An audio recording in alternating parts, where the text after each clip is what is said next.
The man who owns that house doesn't talk much, not by nature, not by habit, and never about what happened there. But the night he finally told me this, he didn't look like someone sharing a story. He looked like someone relieving pressure off a wound. He said the place had always felt a little too quiet for its own good. A rented property deep in the woods, an hour from the nearest town, the kind of retreat people booked for silence and ended up getting more silence than they knew what to do with a narrow road. No neighbors within shouting distance, no traffic except the occasional delivery truck that always got lost and had to turn around. That weekend, a young couple rented it, a man and a woman in their late 20s. Her name was Claire. His was Mark. They arrived on a Friday evening, 2 duffel bags, a box of groceries, and enough laughter between them to fill the empty rooms. The owner remembered that part clearly, how their voices echoed when they stepped inside, bouncing off the old wood, making the house sound lively in a way it rarely did. They brought sunlight with them, he said. It stayed for 2 days. By Sunday night, they had decided to extend their stay. They sent him a message asking if the house was free for another week. He said yes, of course, and wished them a peaceful time. He didn't know then what peace would cost them. Most of what came next he pieced together later, in fragments. Things Claire whispered when she was strong enough to talk. Things the police inferred. Details he forced himself to understand. That Thursday afternoon, the air hung warm and still outside. The house sat under a sky bleached pale by heat. Nothing in it suggested disaster. The bedroom windows were open, curtains unmoving, the woods outside motionless. Inside, Claire and Mark were in the bedroom. Trust was the word she later used. A private moment, nothing violent, nothing dark, just a game couples play when they want to feel close. Mark fixed her wrists to the headboard with soft restraints. Not rope, not leather, just cloth bands he'd looped gently, tied in a way meant to be playful rather than binding. She laughed at him for taking too long with the knots. He kissed her forehead, told her he'd be right back, and stepped into the bathroom. The shower came on. A steady rush of water filled the room, masking small sounds. Swallowing anything delicate, Claire waited. She said she listened to him humming behind the wall for a long minute or two. The kind of tune someone hums without thinking, drifting in and out between rinses. Then she heard the water cut off. And then a sound not meant to exist, a heavy slip, a sharp wet impact, silence. She called his name, once lightly, then louder, then with her whole voice. No answer. She pulled at the restraints, but he'd tied them better than either of them realized. What was meant as a gesture of intimacy had become a trap. The more she twisted, the tighter the bands dug into her wrists. Her shoulders strained, muscles bunching. But nothing gave. Still no answer. She tried to shift her body sideways, thinking maybe she could use her legs to drag the headboard. But the bed was too heavy, and she was fixed too firmly. Her breath began to quicken. She called him again, panic creeping in. By then the silence had changed shape. It wasn't the silence of a man showering. It wasn't the silence of someone stepping out to grab a towel. It was a silence with weight, a silence that pressed against her skin. She told the owner later that she knew before anyone logically could, that something terrible had happened behind that door. Sometimes the body understands truths the mind refuses. She screamed his name until her throat burned. No footsteps, no voice, no movement. Just the empty air of a house that had instantly become far too large for one person to be trapped inside. Outside, the woods stayed still. No wind moved. No birds called. Nothing listened. Claire kept trying to free herself until the skin on her wrist split. She didn't feel the pain at first, only the warmth of blood spreading across the soft fabric, darkening it. She tried again, and again, and again. But the knots held. Hours passed like that. Sunset came and went. The house grew darker, the shadows lengthening, crawling up the walls as if they wanted to fill the space left by Mark's silence. She didn't sleep. She didn't stop calling for him. Somewhere in the deep of the night, she realized something else. She was truly alone. And the house, for all its quiet, was not it. Morning came slow, like someone dragging a curtain across the sky. Light slipped into the bedroom in thin, pale strips, settling over the messy sheets, the overturned pillow, the fabric cutting into Claire's wrists. She hadn't slept. She told the owner that later, that night had felt endless, like she was pinned not just to the bed, but to time itself. Every sound was sharper in the dark. Every minute stretched until she felt it would tear. When daylight finally reached her, she thought for a moment that she'd hallucinated the entire night, that Mark would open the bathroom door, sheepish, apologizing for slipping or fainting or getting sick, that there was still a version of this morning where the two of them walked into the kitchen, laughed shakily, and made coffee to steady their nerves, but the bathroom door stayed closed. The smell started around noon, not strong, not immediately identifiable, just a warm, metallic heaviness drifting out in thin waves. The kind of scent that doesn't announce itself, the kind that waits for you to notice. She called his name again, voice hoarse, throat scraped dry. Still nothing. By then her wrists throbbed. Her fingers tingled. Her arms felt heavy and numb at the same time. She tried to twist her hands deeper into the cloth loops, hoping the dried blood might make the fabric slippery enough to force through. But the knots pressed tighter with every attempt, biting into swollen skin. Her tongue stuck to the roof of her mouth. She hadn't had water since yesterday afternoon. The house was warming up, not fast, just steadily, like an oven someone had forgotten to switch off. Heat pooled near the ceiling, slowly sinking down. The air thickened. Her breathing grew shallow. She tried to distract herself by staring at the ceiling, counting the cracks in the old paint, following the faint water stain shaped like a crooked lily. She whispered little reassurances to herself. Things Mark used to say during anxious moments. They'll find us. Someone always checks eventually. It's just a mistake, not the end of the world. But mistakes don't smell like warming metal, and the end of the world doesn't send warnings. It arrives quietly. By mid-afternoon, Claire's thirst had become something animal, a pain instead of a need. Every swallow felt like grinding glass. Her thoughts came slow, drifting, as if she had to pull each one up from somewhere deep inside her skull. The worst part was the phone. It sat on the nightstand, less than an arm's length away, close enough that her eyes kept darting to it, feeling the weight of its presence like an insult. The owner said she described it as torture. The knowledge that salvation was right there, glowing faintly every time a notification lit the dark screen. She could see her own reflection in it when the room was bright enough. A trapped animal staring back. She tried everything she could imagine. She twisted her body as far as it would go, stretching her legs until her muscles trembled. She pressed her heels into the mattress, arching upward as high as she could, praying her fingertips would brush the edge of the nightstand. They didn't, not even close. She screamed for help until her voice failed. The woods outside swallowed every sound.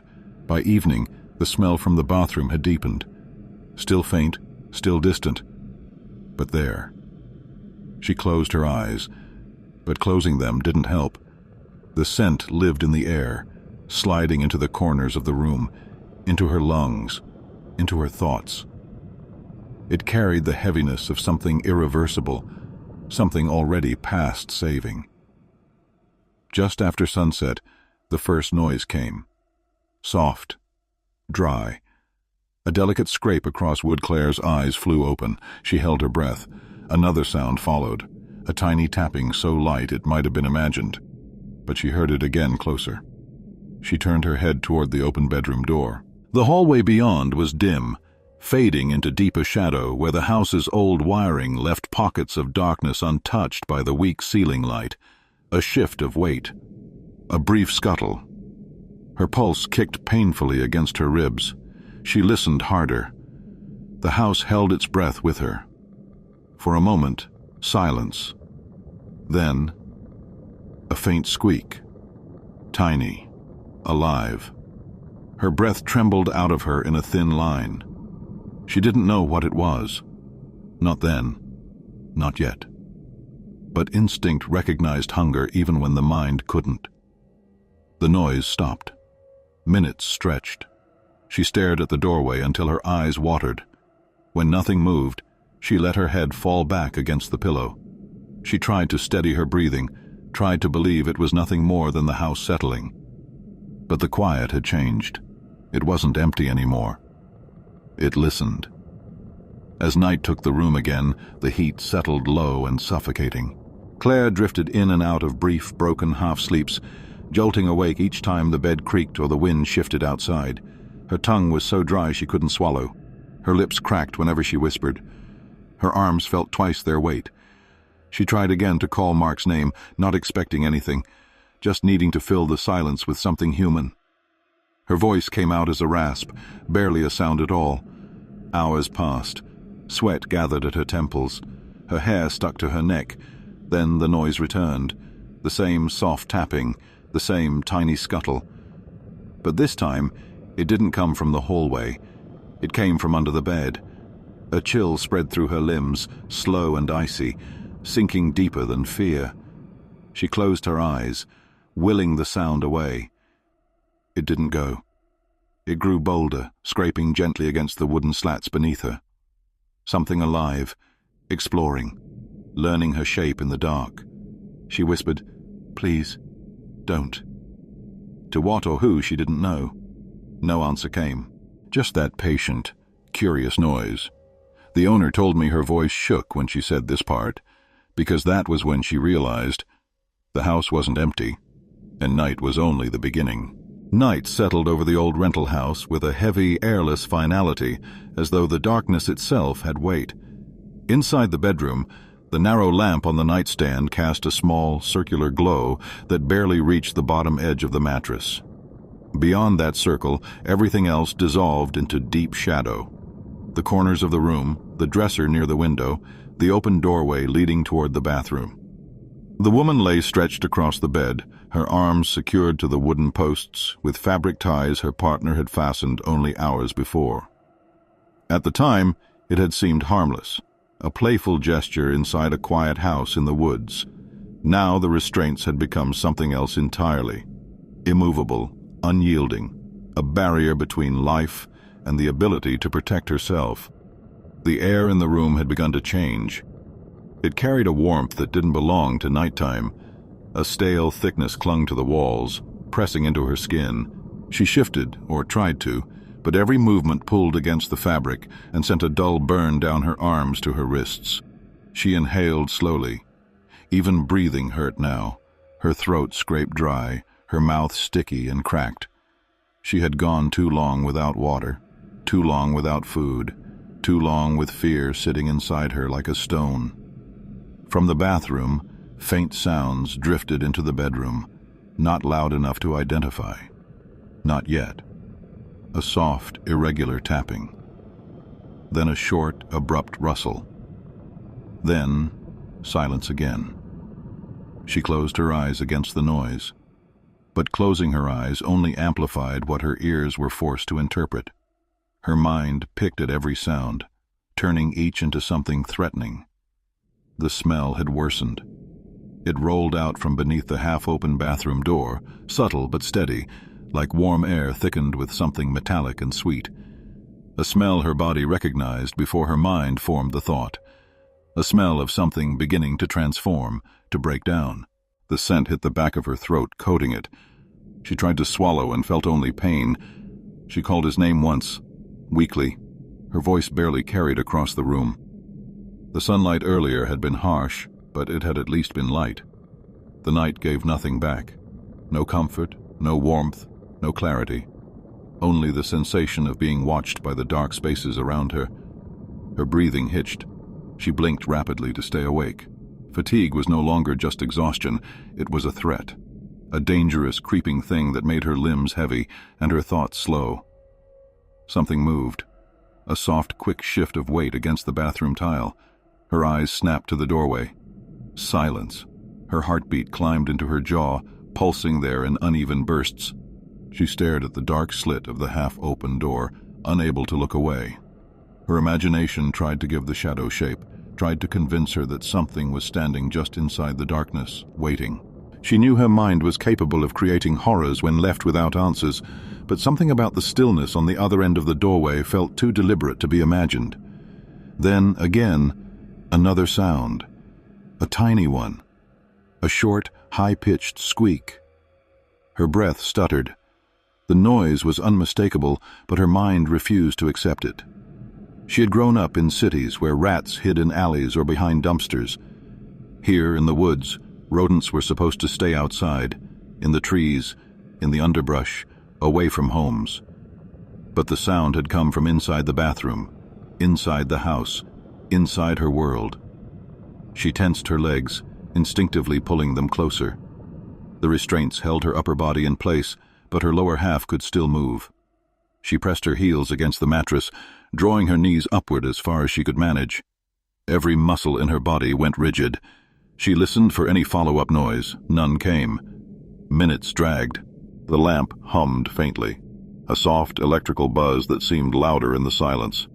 Her ears strained for the slightest movement. For a while, she heard nothing. But dread has a way of filling silence with its own presence.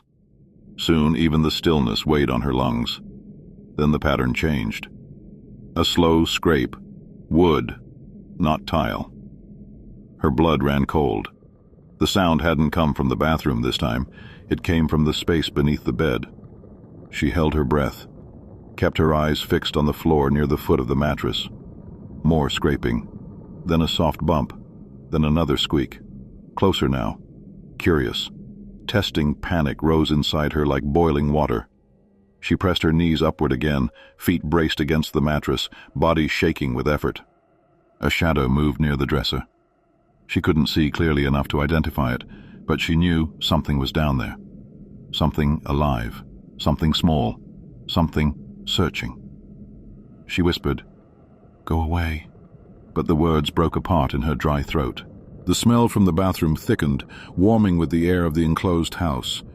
It clung to everything, the walls, the sheets, her skin. She pressed her head back against the pillow, eyes stinging. She wanted the world to make sense again, to be in her apartment, to be at work, to be anywhere but here. Instead, she remained pinned to a bed, helpless, listening as the house shifted and breathed around her. A faint scuttle crossed the wood floor. Her breath quickened. Then, silence again. For a long time, she didn't hear anything else. The tension in her muscles became unbearable. Her legs trembled, her neck ached, and her wrists throbbed against the fabric ties. She tried to think of solutions, anything, but her thoughts splintered into fragments that led nowhere. At some point, she slept. Or half-slept. A heavy, dreamless drift where consciousness flickered in and out. When she woke again, the lamp still glowed weakly, the bathroom door was still open, and the smell had grown stronger. But something else had changed too. Tracks. Small, dusty patterns marked the wooden floor, barely visible in the half-light but undeniable. They led from the bathroom to the center of the room, then from the center toward the bed. Her chest tightened. The prints were not smudged by the movement of larger creatures. They were lightweight, purposeful, left by something small and nimble. She stared at them for a long time, her breathing uneven. Her heartbeat pressed against her ribs in sharp, irregular pulses. Every instinct in her body screamed to flee, to run, to get her hands free, to escape the bed and the room and the entire house. But she couldn't. The restraints held her fast, indifferent to her fear. A noise broke through the rising panic, a soft, delicate chewing. From the bathroom, she gagged, turning her face away from the door. Tears rose unbidden, carving warm trails down her cheeks. She tried not to imagine what the sound meant, tried not to envision what was happening beyond the doorway. But the house offered her no mercy. A louder scuffle, then a light thump. Something had fallen. She squeezed her eyes shut, pressing her head into the pillow. The lamp flickered. She wished it would stay lit. She wished it would go dark. She couldn't decide which would be worse, to see shadows move or to hear them without seeing anything at all. An hour passed, maybe longer. Time warped into something shapeless, stretching and bending, until she no longer knew how long she had been awake. Hunger twisted her stomach. Thirst burned her tongue. Sweat dampened her hairline, despite the chill that crawled beneath her skin. The animals returned. This time their steps were bolder, soft, quick taps across the wood, circling the bed. A faint sniffing sound reached her, followed by a curious rustle. She jerked her legs, kicking blindly. The movement startled them. They scattered, squeaking in protest, but they didn't go far. They never went far. The room held its breath. She held hers too. Minutes crawled by before she dared relax her legs. When she did, exhaustion washed over her in a crushing wave. Her entire body trembled. The lamp flickered again. She looked toward the edge of the mattress. Two tiny reflections glimmered in the low light eyes. Watching. Waiting. She reacted instinctively, pulling her knees tight to her chest, despite the strain it placed on her shoulders.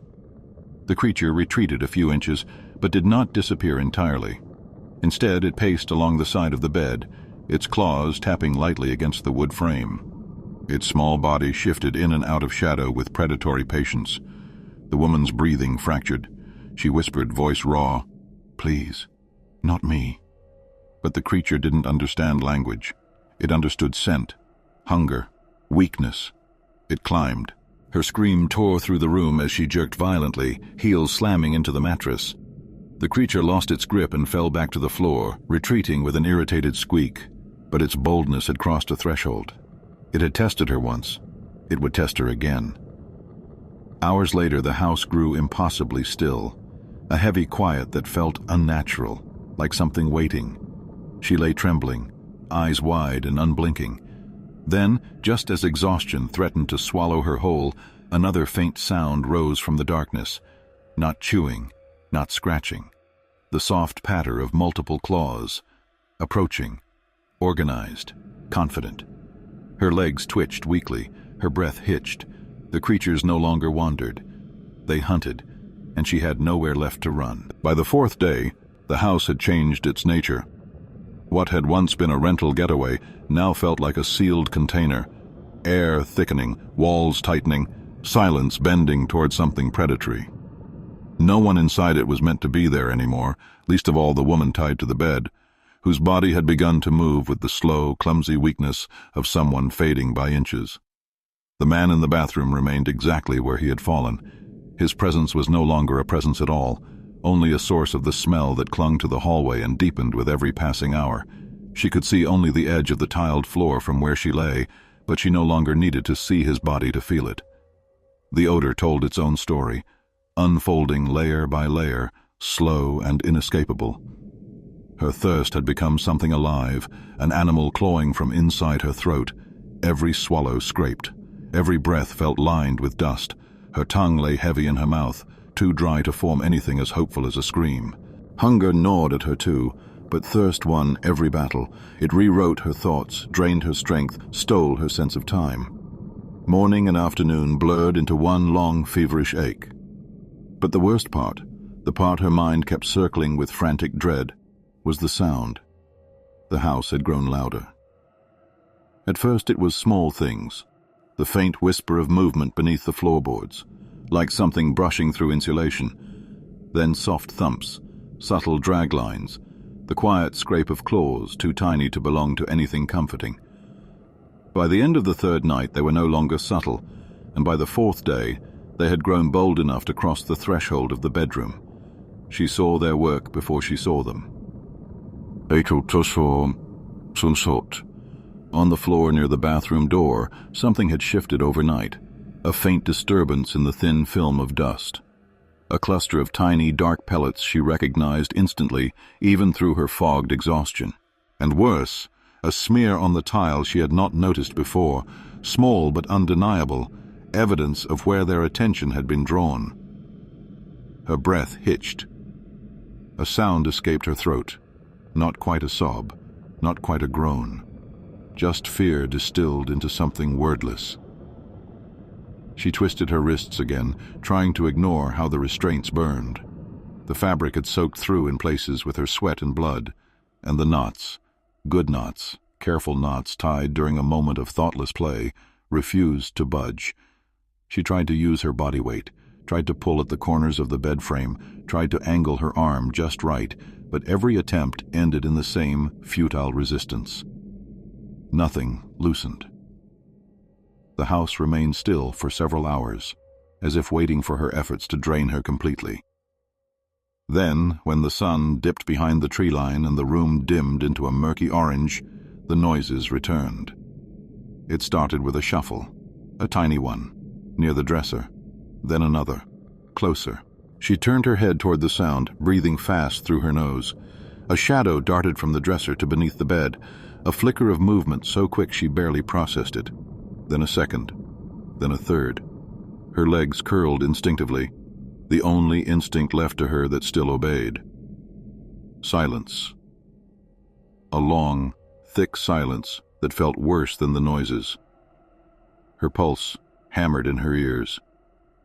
Then came the first soft tap against the wooden leg of the bed, then another, a testing sound, a curious one.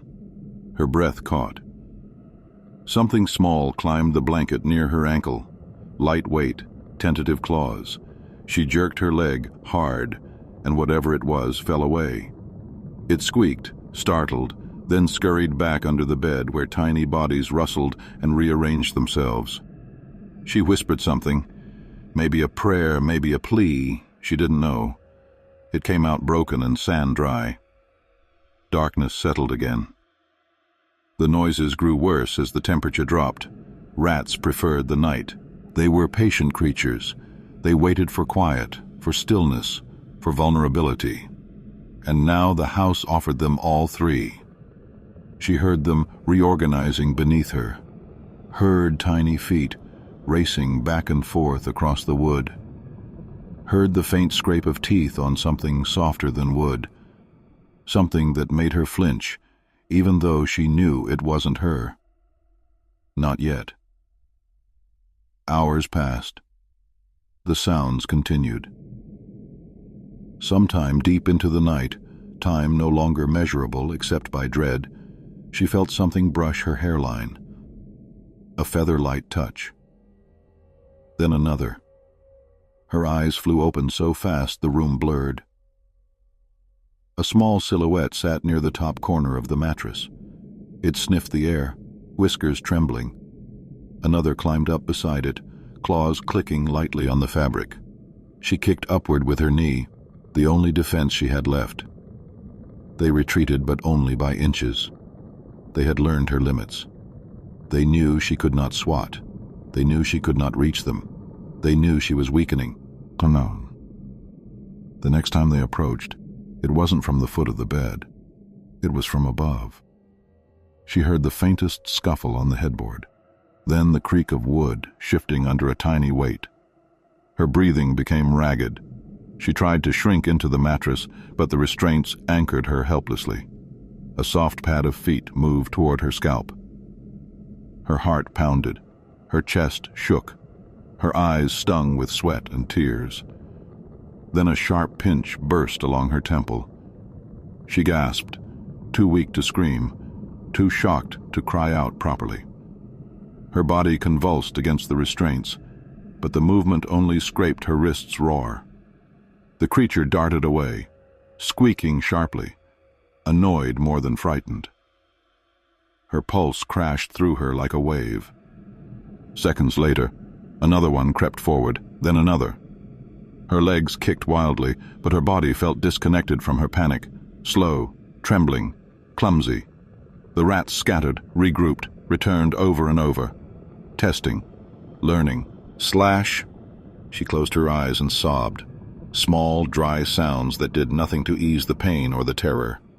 The hunger burning through her stomach, the dehydration turning her thoughts foggy, the heat rising off her skin in sick waves. Her humanity felt fragile now. Her fear felt ancient. These creatures weren't malicious. They were simply patient, persistent, opportunistic. And the house, isolated in the woods, had offered them a meal that couldn't run. Hours passed like a fever dream. She drifted in and out of shallow unconsciousness, only to be awakened each time by the click of claws or the brush of fur or the memory of that sharp pinch at her temple. Eventually, exhaustion won. Her body slumped. Her mind dimmed. The rats noticed. They approached again. She barely kicked that time. Outside the house, the forest remained still. No cars passed. No voices rose. No one came down the long gravel road. From inside, the night gathered its last reserves of darkness, pressing down on the room like an unwelcome witness. And beneath the quiet, beneath the weak breathing of the woman on the bed, beneath the faint hum of insects outdoors, there came once more the small, deliberate sound. The scrape of claws, the soft chitter of conversation, the steady, patient rustling of creatures waiting for the moment she would stop defending herself. Morning would come, but she would not meet it the same way she had the day before. And the house, silent, sunlit, innocently empty from the outside, would keep its secrets another day. By the fifth morning, the house had taken on a strange, oppressive stillness. Heat had accumulated under the roof overnight, settling into the bedroom like a weight. The woman drifted into consciousness in slow, broken intervals, brief moments of awareness before her body pulled her back toward a thick, muffled darkness. Her breathing rasped now, lips cracked, tongue stiff, throat hollow. The human body is, by design, resilient, but there are boundaries even resilience won't cross. Without water, thought becomes a sluggish thing, memory softens, fear changes shape. The room around her felt warped, as though the edges had grown soft. Shadows collected in corners that had once been unremarkable. The ceiling above her no longer looked flat, but gently sloped, the lines bending like heat haze over asphalt. Reality bends first at the seams. She turned her head slightly, a movement that cost her far more than it seemed. The fabric cut deeper into her wrists. The skin beneath had already broken, swollen and raw. She tried to wet her lips with her tongue, but tasted only dried copper. Light seeped in through the curtains in thin, dusty beams. Morning, late morning probably. She had lost the rhythm of time. Hunger had faded into a dull ache, but thirst remained, a hard, insistent pain that pressed into every thought. From the bathroom came the faintest sound, a shifting, a soft slip of something small moving across tile. She didn't flinch this time. Fear had long since passed through its sharpest form and settled into something quieter. Acceptance wasn't the right word. More like resignation mixed with a small, stubborn flame that refused to extinguish. The house was no longer hers, not in any meaningful way. It belonged to animals now, to heat, to silence. Later, perhaps an hour, perhaps several, she felt the stir of air near the foot of the bed. A movement. Not quick, not aggressive, curious, cautious.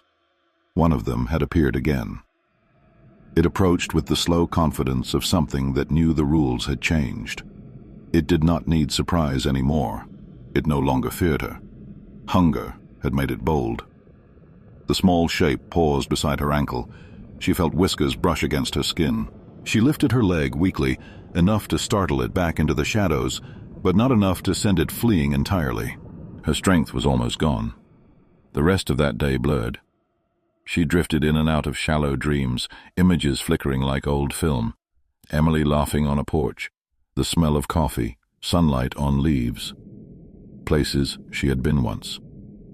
The mind's attempt to cushion the fall, but the house would not let her drift too far. Every few minutes a sound snapped her back. A quiet nail tapping wood, a rustle beneath the bed, a tiny, patient squeak.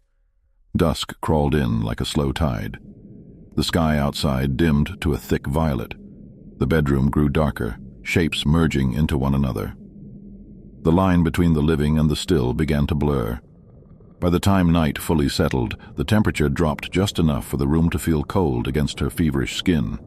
She shivered uncontrollably for minutes at a time, each tremor scraping more skin beneath the restraints.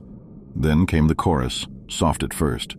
Multiple sets of claws, light, synchronized, approaching. She held her breath, The dark seemed to breathe back. They came closer than before, enough that she could sense them without seeing, a gravitational pull of small bodies gathering at the edges of the mattress. Her leg twitched involuntarily, trying to ward off the unseen. The movement worked only briefly. They waited. They always waited. Patience is a predator's greatest skill. At some point in the deep hours, one of them reached her again, this time near her shoulder. The faintest tickle of fur brushed her arm. She jerked as much as she could, a thin, broken sound escaping her throat. The creature scurried back, but only a little. They had tested the boundaries. They knew them now. Day 6 arrived without ceremony, only light, pale and indifferent, slipping across the floorboards. Her eyes opened slowly, lids heavy, vision grainy. The world looked slightly tilted. She realized distantly that her body had begun to sink deeper into the mattress as her muscles gave up their work. Her stomach knotted in a final, feeble protest. Her throat felt as though it had collapsed inward. Even breathing scraped. She barely reacted to the noises anymore. Survival instinct was still present, yes, but softened, dulled, like a warning whispered through several walls. It was around midday, judging by the angle of light, when she sensed movement again. Not one this time. More. They emerged cautiously, one at a time, from beneath furniture, from the shadowed bathroom, from gaps along the wall, a small procession of hunger. They approached the bed, closer, a step. Pause, another step. She lifted her knee reflexively. It trembled in midair, then dropped helplessly. A dry sound escaped her as pain rippled up her spine. The creatures halted, then advanced again. One climbed the blanket near her side, its weight barely felt. Another pulled itself up using the sheet. They moved with an eerie coordination, like dancers responding to the same unheard rhythm. Her breath quickened, sharp, panicked, ragged. She tried to shout, but only a rasp emerged. She swung her legs in a wide, frantic arc, striking nothing. The movement drained the last energy she had. The animals scattered briefly, only briefly. She could hear them reorganizing in the dark, whispering in their tiny language, deciding. By late afternoon, her consciousness had frayed into thin strands. Each second stretched long and trembling.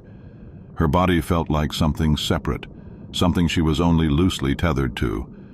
The house seemed to lean inward, listening to her fade.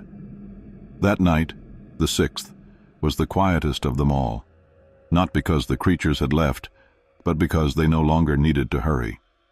She drifted in and out, breath shallow, heart a stubborn metronome refusing to stop. She thought she heard footsteps in the hallway once, slow, deliberate. But when she opened her eyes, there was only darkness and the low, restless scuttling beneath the bed. Sleep came in thin slices. Fear followed her even there. And somewhere, just before dawn, she understood she would not survive another day. Not alone, not here, not like this. By the 7th morning, the house looked almost peaceful from the outside. A thin mist clung to the treetops, softening the line where forest met sky. Sunlight filtered through slowly, turning the gravel drive pale gold. To anyone passing by, not that anyone ever did, it would have seemed like a quiet rental home settling into another warm summer day. The man who owned it, however, felt an unease that tightened with every mile he drove. He'd been trying to reach the couple since the evening before, routine check-ins, nothing unusual. When they didn't reply, irritation came first, then a faint stirring of worry. By morning, the worry had become something heavier. He pulled up beside the porch. The front steps creaked under his weight. The key slid easily into the lock. He pushed the door open. What hit him first wasn't a sight. It was the air, still, heavy, wrong. He stepped inside slowly, scanning the entryway. Nothing overturned, nothing broken. Just that palpable, unnatural quiet, the kind that suggests a house holding its breath. "Hello?" he called out. "Anyone here?" His voice died quickly, like sound swallowed by thick fabric. He took another step forward, then another. With each one, the smell grew clearer. Not strong yet, but unmistakable. a metallic sweet edge carried on warm air. It guided him down the short hallway toward the bedroom. The door was partly open, just a narrow angle, as if someone had pulled it, but never finished the motion. Through the gap, he saw only shadows. He pushed it gently, and the world he knew rearranged itself in an instant. The woman lay on the bed, alive, barely, wrists bound to the headboard with fabric that had once been smooth but was now darkened, frayed, stiff. Her chest rose in tiny, uneven breaths. Her eyes didn't open, yet he saw the faint flicker beneath the lids. The body clinging to consciousness the way a hand clings to a ledge. Her skin was pale, almost gray. Her lips cracked. Her hair stuck to her temples in tangled strands. Small red marks dotted her arms and shoulders, some fresh, some older, all part of a story he was only beginning to understand. For several seconds he could do nothing but stand there, frozen in the doorway as the weight of the scene settled over him like wet concrete. Then, movement, quick, quiet, darted beneath the bed. A blur, a squeak, another. He flinched, heart knocking hard against his ribs. That was when he noticed the trail from the bathroom. Faint smears on the floorboards, darkened fabric on the tile, a shape slumped just beyond the threshold. He stepped closer, breath tight, every instinct urging him not to look, but knowing he had to. The man lay half inside the bathroom, one arm twisted under him, the other reaching just past the doorway. The back of his head was obscured from view, but the angle of his neck told enough. His skin had taken on that unmistakable tone that settles over the dead after days exposed to heat. The owner swallowed hard, unable to look longer. He turned back to the woman. She blinked weakly at the movement, her eyes barely cracking open, just enough for the shape of him to register. For a long, fragile moment, she didn't seem to understand whether he was real. He knelt beside the bed. "Hey," he said softly, voice shaking despite every effort to steady it. "I'm here. You're safe now." Her throat moved as if she tried to speak, but no sound came, only a dry, broken gasp. "I've got you," he whispered. "Just hold on." He reached for the knots, slow, careful, terrified of hurting her further. The fabric resisted at first, hardened by blood and sweat, but eventually it gave. Her hand fell limply to the mattress, fingers curled, nails cracked. He moved to the other wrist, working as fast as he dared. When both were free, he supported her shoulders gently, fear of breaking her guiding every motion. She sagged into him, weight feather light, breath shallow and trembling. Behind him, something rustled beneath a dresser, a skitter, then silence. He ignored it. Carrying her required both arms. She was conscious only in flickers, drifting in and out. He could feel heat radiating off her, feverish, dangerous. Every instinct told him there wasn't much time. As he stepped into the hallway, he looked back once. Not long, just enough. The bedroom door remained open, revealing a room that had held 6 days of terror inside 4 walls. He turned away before the details could sharpen, before the house could implant itself deeper into his mind. Outside, the morning light felt too bright, too ordinary. He carried her down the porch steps toward the car, toward water, toward help, toward the life still hanging by a thread. Behind him, the house stood perfectly still, windows blank and silent, the forest curling close around its frame. A place that had swallowed 2 people whole and returned only one breathing.